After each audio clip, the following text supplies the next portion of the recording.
그 말을 타고 가다가 거기서 그냥 굴러 떨어진 척 하면서 다쳤다 이러면서 회의에 참석을 안 했다고 합니다.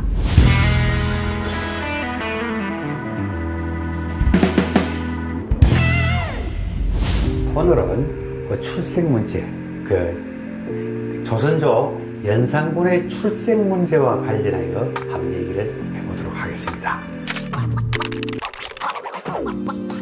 성종대왕이 첫 부인이 바로 한 명의 딸입니다. 근데 일찍 죽습니다.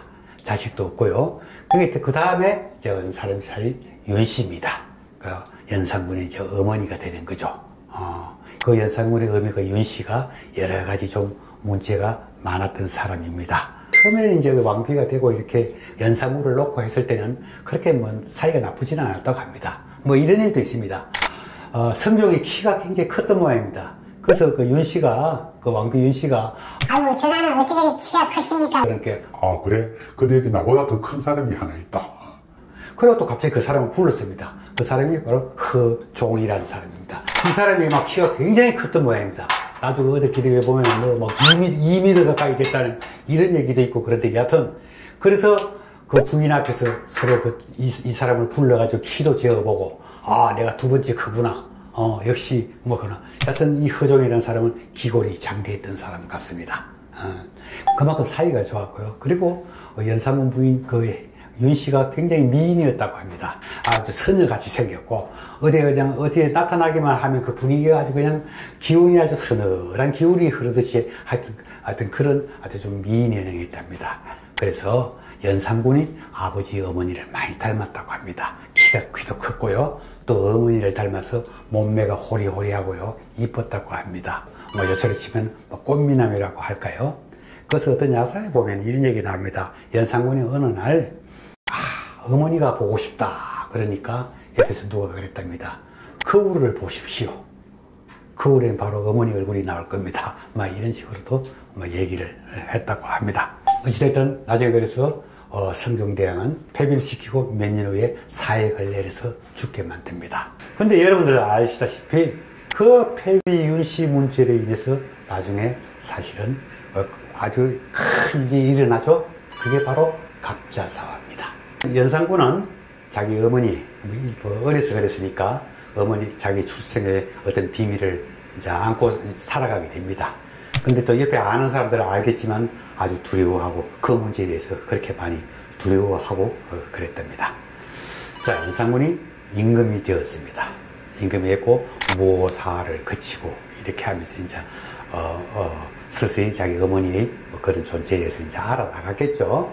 알아나갔는데, 자, 한 번은 그 어머니 그 출생의 비밀 문제 이런 거 그에 관련해가지고 서울 시내에는 재미있는 지명이 한 군데가 있습니다. 바로 지금 어디냐? 세종문화회관 뒤쪽에, 광화문 세종문화회관 뒤쪽에 종교교회라는 데가 있습니다. 종교교회. 교회 이름입니다.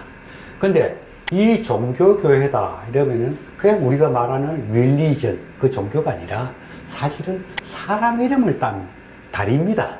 이 뭐냐? 종이라는 사람의 다리. 아까 얘기 나왔죠. 키가 컸다는 사람. 자, 그 사람하고 관계가 되는데 성종대왕 때 자기 부인 폐비 윤씨에 대해서 폐비를 할 것인가 말 것인가 회의를 할 때입니다. 바로 거기에서 하면 대신들 모여라 이럴 때인데 그 허종이라는 사람과 자기 동생 허침이라고 합니다. 아침에 회의를 하러 가다가 아무래도 이상한 겁니다. 그래서 마침 그 근처에 평소 식견이 잃고 세상사에 환한 누님이 한 분 살고 있었다고 합니다. 그 누님을 찾아갔습니다. 아주 좀 찝찝했겠죠. 좀 찝찝해서. 그 누님한테 가서 얘기를 하니까 그 누님이 무슨 얘기를 하는가? 가지 말게. 그 누님이 하신 얘기가 이랬답니다.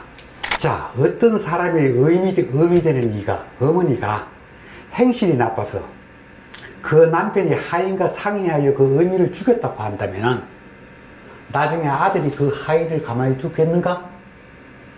바로 여기에 해당하는 경우입니다. 자, 어떤 사람과 하인이 어미를 죽였다. 아들은 있는데, 그럼 그렇다면 나중에 그 아들이 나중에 크면은 과연 그 하인, 같이 죽인 그 하인을 가만히 두겠는가? 그래서 이 형제는 바로 거기서 그 겨울이 있었는가 봐요. 겨울을 건너다가 그 말을 타고 가다가 거기서 그냥 굴러 떨어진 척 하면서 아마 쇼를 했겠죠. 쇼를 해서 그래서 다쳤다 이러면서 회의에 참석을 안 했다고 합니다. 그래서 결국은 목숨을 건진 거죠, 사실은. 그날 바로 그 자리에서 회의하던 그 윤씨 폐비 문제에 대해서 회의하던 사람들은 물론 그 뒤에 갑자사화 때 거의 다 죽게 됩니다. 그래서 바로 그 사람이 굴러떨어진 그 개울, 그게 이제 요새는 복귀를 해서 이제 다리를 복귀를 했겠죠. 그게 바로 옛날 종교, 그 허종이라는 사람이 건넜던, 아까 귀골이 장대했다는 그 사람이 있죠? 그걸 종교라고 하는 겁니다. 그 지역을 종교라고 하는 겁니다. 그래서 그 교회 이름도 종교교회가 된 겁니다. 그런데, 그때는 이제 폐비 윤씨 회의의 문제고, 실제 문제는 이제 바로 폐비 윤씨의 사역을 가져가야 되지 않습니까? 사역을 가야 되는데, 그것도 이제 일이 아주 좀 약간 복잡한 일이 벌어집니다. 바깥에 그 폐비되어 있는 윤씨한테 사역을 갖다 줘야 되잖아요. 그때 차례가 마침 유순이라고 하는 승지가 그날 아마 가게 돼 있었는가 봐요. 출근을 하려고 말이죠. 나가서 이제 사역을 들고 이제 그 연상군 어머니 폐비 윤씨한테 가야 되겠죠. 근데 마침 그 고향이 아마 포천이었던가 봐요. 포천에서 연락이 왔습니다. 그 부인이 지금 호랑이한테 물려갔다. 물론 뭐 지금 같으면 굉장히 웃긴 얘기죠. 그 당시에는 그런 일이 많았습니다. 사실은 호환이 굉장히 심했을 때입니다. 그래서 놀래서 바로 말씀드리고, 아우, 지금 갑자기 제 부인이 일이 생겼다. 이래가지고 바로 포천으로 달려갑니다. 근데 포천으로 가서 보니까 그냥 저 부인이 멀쩡한 거예요. 그리고 어떻게 됐냐면, 정말 호랑이한테 물려가고 막 끌려가다가 무슨 나뭇가지를 잡았답니다. 뭐 조그만 나뭇가지 밑을 지나갔는가 봐요. 그 나뭇가지를 잡고 살아났다는 거예요. 그래서 너무 걱정 안 하셔도 된다. 이렇게 됐습니다. 그래서 이 사람은 아주 목숨을 건지고 나중에 연산군 때 영의정까지 하게 됩니다. 근데 영의정을 하지만은 사람들한테 사실은 욕도 많이 먹었다 합니다. 무슨 말만 하면 지당하십니다. 그걸 뭐 그때 말로 윤당이라 그러는데 윤당대감이라 그랬답니다. 임금님이 뭐 말만 하면은 지당하십니다. 얼쏘 했던가 봐요. 막 그래서 욕을 먹고 좀 그랬습니다. 그래서 어쨌든 자기 비명에 가지는 않고 그도 천수대로 누리고 살았던 겁니다. 자, 그러면은 여기서 가장 문제되는 게 바로 뭐냐, 이 사람이 빠졌으니까 누군가 이제 그 다음 사람이 가야 되지 않습니까?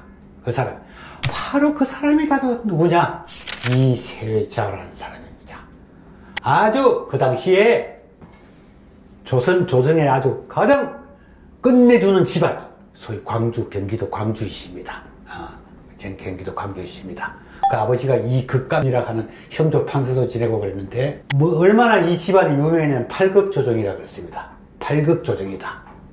이게 뭐냐면은 이 사람들 집안에 이세자의 아버지 집안에 그 형제들이 전부 다 학렬이 극자 학렬이었는가 봐요. 이극감, 이극균, 이극돈 이러면서 쫙 나갑니다. 그런데 임금님이 뭐 큰일 문제 때문에 회의를 하려고 이래 모이다 보면은 한 12명 모이는데 8명, 한 10명 모이는데 8명이 전부 다 이극자로 나가는 거예요. 그래서 조정에 8명이나 막 아주 높은 사람들, 막 판선이 이런 사람들이 회의한다 이래서 팔극조정이라 이런 말까지 있을 정도로 막강했던 집안입니다. 그 당시에. 근데 이제 그 아들인데, 이세좌라는 사람이 그 당시 승지였는데, 유순이 이제 갑자기 가고 나니까 이 사람이 사역을 들고 갔던 겁니다. 사역을 들고 가서, 거기서 집행을 하고, 그날 일을 하고, 그랬어요. 퇴근을 해서 그 얘기를 했겠죠. 부인한테. 이때 그 부인이 말을 듣자마자 이제 우리 집안은 끝났다. 누가 나중에 임금이 되면 자기 어미를 죽인 사람들을 가만히 두겠느냐? 이젠 끝났다. 세월이 흘러서 연산군이 임금이 되고, 이제 그러다가 무오사가 벌어지고 1504년에 드디어 갑자사가 벌어지는데, 갑자사의 첫 단추가 바로 이세자와 관련이 되는 겁니다. 뭐냐? 이세자가 고전에 그 1503년 말에 이 세자가 어디 잔치를 했답니다. 아니, 그 임금하고 어디 연회를 베풀었답니다. 궁궐에서. 근데 임금님이 내려준 술을 그만 이 세자 이 사람이 쏟아붓습니다. 옷자락에. 옷자락에서. 근데 뭐 지금이야 뭐 아무것도 아닐지 모르지만 그 당시 임금님의 뭐 그런 옷이라도 있는데 쏟은 것은 굉장히 큰 죄인이 되는 겁니다. 그러면서 이 세자가 그러면서 그것 때문에 또 유배를 갑니다. 유배를 가고 이제 처음에는 별일 없을 줄 알았는데 이때 돌아오고 나서부터 꼬여가지고 바로 이 세자는 죽게 됩니다. 그리고 자식들도 다 교수형을 시켜버립니다. 그래서 그야말로 그 집안이 거의 아주 망해버리는 겁니다. 그게 이제 갑자사입니다. 근데 그 부인은 우리 집안이 이제 끝났다고 했지만은 그때 자식 둘만 교수형을 당하고 손자는 아주 어렸어요. 어려서 그나마 어디 멀리 아마 보냈던가 봅니다.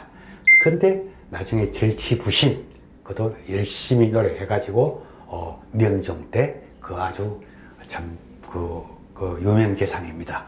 이중경이라는 그 영의정이 바로 이 세자의 손자가 됩니다. 그 집안은 조금 그래도 살아났어요. 아주 망하지는 않고 막 그런 일이 있었던 겁니다. 자, 제가 여기서 갑자사에서 얘기를 하자면 굉장히 길지만은 어떤 면에서 아까 허종의 그 누님도 그렇고 이 세자의 부인도 그렇고 여성들은 출생의 문제 이런 여러 가지 문제에 대해서 남자들하고 좀 다릅니다. 감이 아주 발달되어 있고 요새 그러죠. 촉이 아주 발달되어 있는 거죠. 그래서 갑자사화에서 그 몇 가지 조그마한 에피소드를 할까요? 일화라 그럴까요? 몇 가지를 한번 얘기 드려봤습니다.